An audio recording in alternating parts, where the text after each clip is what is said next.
Hello everybody, it's me, and welcome back to another video. Now, in this video, I am going to be kind of doing a part 2 to the video I posted earlier today. This one is it's actually going back to back with that one that I just made, but this one's going to be about equipment distribution.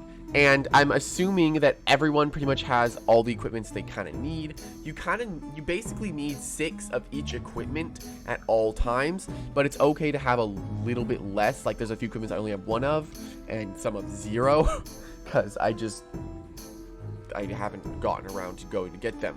So anyway, I'm pretty excited to show you guys how you can do some equipment distribution. And if you've already seen I Eat Your Faces video on it, you can totally go watch that. This one's going to be a little bit more in depth about what equipments you can run and a little bit more updated on the more updated equipments. His basically explains how they work, so I'm going to assume that you've seen that video and you know how equipments work. If you don't, I'll go over a brief explanation.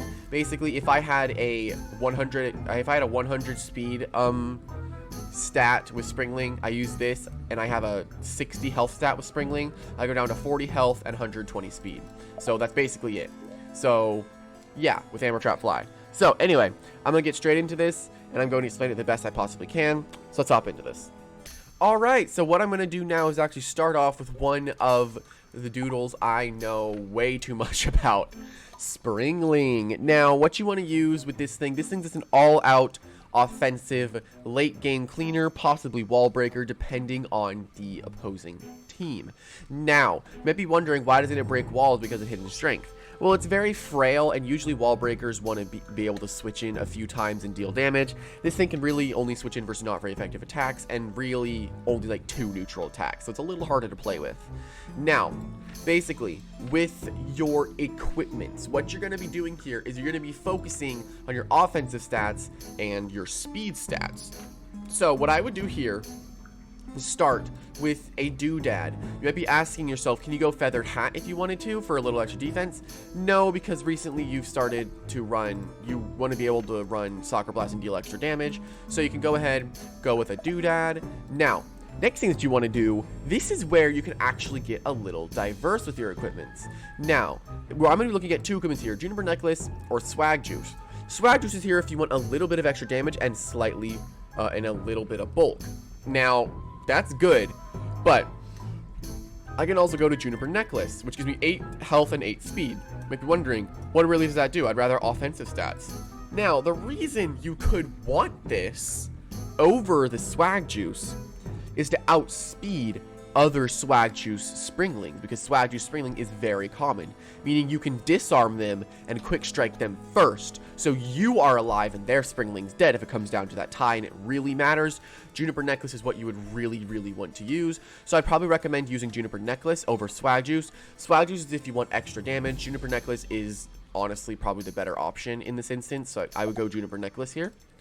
And then here, you're always usually going to be going Amber Trap Fly because you need that speed. Like, you're going offense, speed, but here I'm going offense, support, and then speed. So, you're 100% go for that. You might be wondering, why are you using Juniper Necklace with the 20 HP? I'm mainly just going for the speed here. I mean, the HP is nice, but it's just going to be canceled out by this. So, anyway, yeah, that's what you can run on a Springling, or you can go with Swag Juice. It really does not matter which one you're going for. If you want to outspeed other Springlings, go for it. And yeah, so that's how you can build a Springling if you really want to. Next one's a Grufflin, which I know a lot about as well. This is what I've been using. Speed, but now here, what I like to do is start off with a bowl cut, which gives me defense, and speed. Then I like to go for I think it was a Juniper Necklace for this. Gives me more speed and health. Then what I go for is a Fawn Sprout, if I remember correctly, meaning I remember I was using something that would outspeed Springling. I'll have to remember what it was, but I remember I was using some kind of Grufflin that was letting me outspeed other Springlings. So it's probably lost to like the multiverse, but yeah. But that's why you can use Juniper. If I'm actually correct, that's 112. And that's 114. So this variant of Grufflin actually outspeeds the swag juice variant of Springling. So you can actually scout if Springling is swag juice or juniper if it decides to stay in versus your hit and run, which hit and run is one of the best moves in the game right now. It has absolutely no immunity and it's just U-turn, which is awesome. So yeah, so this is why, again, I think Juniper Necklace is good. But even then, you could be using a plus speed Grufflin. So if you just want to outspeed Springling in general, just go with plus speed and then go with this exact same set. You should always outspeed Springling every single time, which you might want to go for a fast pivot, but I like going for a defensive pivot to possibly underspeed stuff and get the safe pivot in. So that's something you can use on this, or you could go ahead and use a theater mask if you really wanted to, or a Glemish cap. It doesn't really matter. You can go with whatever you want, or you can go Doodad, but I like the extra bit of speed, so I always go with the bowl cut and the extra defenses, which is always nice. Now, this will be the last one we do of stuff that I know how to do, and then we're going to go to something that I'm not as experienced with, but some of you might want to try out. Now, with Antenna Flight, it's a pretty basic one. You're just going attack, attack, speed. That's pretty much it. It's kind of the same thing with Springling. You're just going offense, offense, attack, or speed. The reason is because this thing is just an all-out late game cleaner. Possible pivot early game with hit and run. It actually works decently with a lead because it actually outspeeds this variant of Grufflin, which is cool because as you can see, I have, if I run Swag Juice, I have 112, 113, 114. So this variant of Antenna Flight actually can outspeed Swag Juice Springling, but if it's Juniper, it will not. Which, if you want to counter the Juniper lead, you can seriously just go Juniper Necklace yourself, which will outspeed it. So you can totally go for that. Or you could even go Headleaf here, which would enable you to outspeed the Springling, because you should have about 122. Yeah, 122, which enables you to outspeed it by 3. So if you want to do Headleaf, you can outspeed other Springlings by, like, you can guarantee the outspeed.